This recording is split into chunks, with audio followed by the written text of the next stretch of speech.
بسم الله الرحمن الرحيم السلام عليكم ورحمة الله وبركاته kusoo dhawaada barnaamij gaar ah idinku talagalay in ay idin la wadaago sida hore idinku sheegaba barnaamijkan ujeedaan waxa waaye in Facebook Messenger-ka uu la update gareeyay lagana dhigay sida Snapchat-ka iyo Instagram-ka oo kaleeto bishii hadda la soo dhaafay 17deedii oo laga dhigay sidii Instagram-ka iyo Snapchat-ka oo kaleeto marka dadkii Snapchat-ka nagu waali jiray Instagram-ka nagu waali jiray inay nagu waalaan Messenger-ka ama ka hadda dhaqana aan la wadaagaa sidii asxaab badan aan aqaano inta aan ka sheegin marka nageeya Messenger-ka waa kana sa ujeedin Messenger-ka baan la kala hada searching people and groups ku qoran bis meeshii hore oo sahnajta hoos loo soo dejiyay sida mobilada iPhone-ka oo kale hoos loo soo dejiyay okay hoos geeska gacantaada bidix dhanka waxa jira guriga ku saaran home-kii telephone-kii marka waxa lagu soo daray feature-ka cusub oo circle-ka ah iyo group-kii iyo meeshii oo option-ka ahaa okay meeshan ujeedin inta ayaa ku dhufanaynaa sa ujeedin ana ka soo baxay Instagram-ka sidoo ahaa ama Snapchat-ka sidoo ahaa meeshan dhaxe aan la riixay okay marka dhexdeeda waxa aad duwanaysaa marka duwad oo ku dhamaado waa siideynaysaa wuuna ka daqiiqada fara badan yahay marka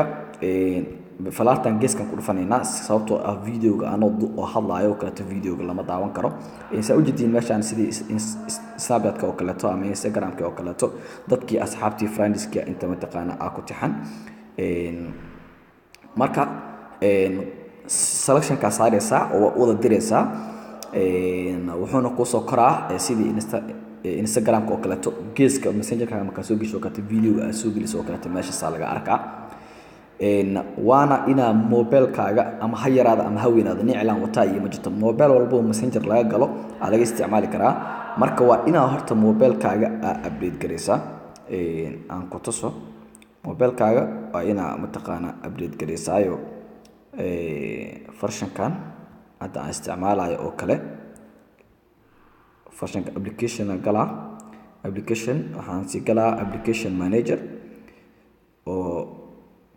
version-ka aan isticmaalayo idin tusaa oo sababtoo ah waa latest version qofkii hadda isticmaalayo u tahay oo update gareysmay qofkii kaleba okay Messenger dib aan soo laabto okay oo waad keenaya Messenger-ka okay waa kana Messenger-ka sa ujeedin version-kiisa hoose Messenger-ka meesha hoose version 100.0.29.61 marka version-kan hadaa haysatid waxa awoodaa in aad sida aniga u isticmaalayo kale u isticmaashid marka Instagram-ka oo kale taasina sidoo kale waaye waa kana ay tuso Instagram-ka sa ujeedin waa kana asigana oo dad fara badan ku jiro marka Instagram-ka wax ku soo gelinayso kale waxa ku dhufanaysaa meeshan oo plus-ka asna waa kana oo taariikhaysa marka waa la update gareeyay Instagram-ka Facebook waa la update gareeyay Messenger-ka marka asxaabtayda qaaliga ah dadkii oo Instagram-ka oo dad yar ku lahaa Snapchat-ka dad yar ku lahaa Facebook dad fara badan ku lahaa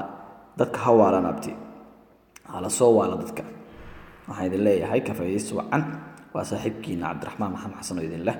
sidaas nabadgelyo wassalaamu calaykum waraxmatullaahi wabarakaatuh